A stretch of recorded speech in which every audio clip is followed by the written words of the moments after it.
In this video, we're going to learn how to build an anagram checker in Python.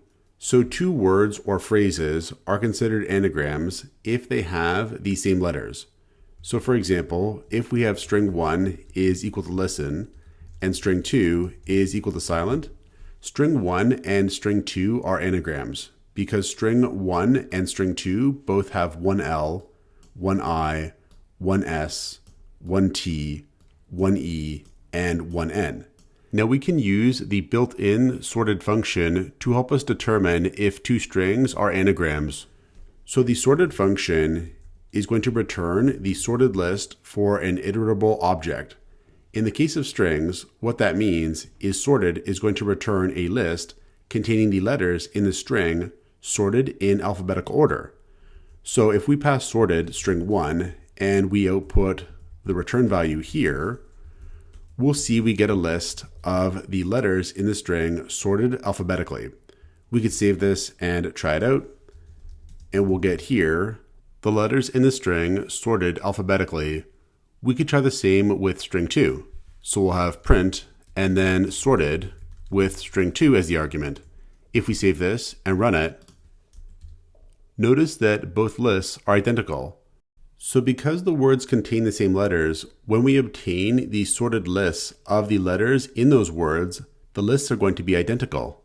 So what we could do is build a check anagram function using this fact. We'll have here def, and we'll have check underscore anagram, and the function will accept the two strings as arguments. So we'll have the parameters s1 and s2. And then we'll find the list of the sorted letters in S1 with S1 list is equal to, and we'll call sorted, and we'll pass it S1. We'll do the same for S2, so we'll have S2 list is equal to sorted S2.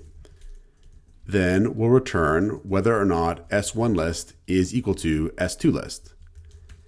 And then down here, we could call our check anagram function with string 1 and string 2. So we'll have print, and we'll call check anagram, and we'll pass it string 1 and string 2. If we save the program and try it out, the function returns true because the strings are anagrams. Now, if the strings were not anagrams, for example, maybe this silent here was missing a T, then if we save the program and try it out, we'll get false because the strings are not anagrams. Now, the way our function is written right now, if the capitalization of the letters in the anagrams is different, they're not going to be recognized as anagrams. So for example, if we had here silent with a capital E, and we save the program and try it out, we get back false because this lowercase e does not match this capital E. The thing is, in this case, we generally speaking want to consider them anagrams. So what we could do to make our function case insensitive so that the case of the letters doesn't really matter when considering them anagrams or not is apply the lower method to both S1 and S2, where the lower method is going to return the string with all the letters in the string made lowercase. So here we could have S1 dot lower and S2 dot lower. And those are both going to return the strings with all the letters in the string made lowercase. So now if we save the program and try it out, we get true. If we had the phrases Tom Marvolo Riddle and I am Lord Voldemort, these are considered anagrams. But in this case here, we have 2 space characters in this string and 3 in this string. And the way our function is written right now, these 2 strings are not going to be considered anagrams. So right now, if we save the program and try it out, we'll get false. To make it so that these strings are considered anagrams, we could remove all the space characters in both strings and then do our comparison.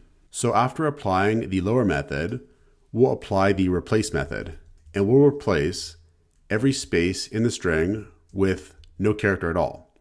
We'll do the same thing for S1 and S2. So again, we'll replace every space character in the string with no character at all. to remove those characters from both strings. Now, if we save the program and try it out, we get true because the strings are considered anagrams. So this is how we can build an anagram checker in Python. Check out portfoliocourses.com, where we'll help you build a portfolio that will impress employers.